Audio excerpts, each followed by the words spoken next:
So ఇప్పుడు ఈ వీడియోలో మనం ఫిమేల్ సెక్షువల్ డిస్ఫంక్షన్స్ గురించి కూడా మాట్లాడుకుందాం. సో జనరల్గా ఈ ఫిమేల్ డిస్ఫంక్షన్స్ అంటే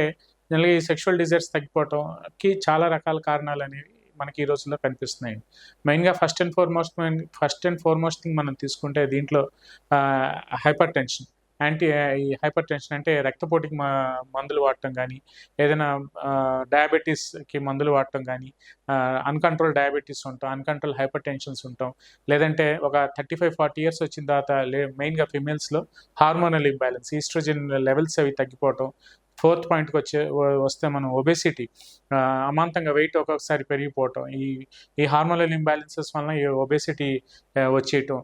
ఫిఫ్త్ పాయింట్ మనం తీసుకుంటే జనరల్గా ఏదైనా క్యాన్సర్ రిలేటెడ్ డ్రగ్స్ వాడుతూ ఉండటం, మెడిసిన్స్ అవి వాడుతూ ఉంటాం, క్యాన్సర్కి సంబంధించిన కీమోలు ఏమైనా తీసుకుంటూ ఉంటే కూడా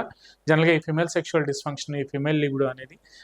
తగ్గిపోవటం, ఈ లిబిడో డిజైర్ అనేది తగ్గిపోవటం అనేది జనరల్గా ఈ ఫిమేల్స్లో ఎక్కువగా మనకి 35-40 ఇయర్స్ తర్వాత, అందరిలో అని కాదండి,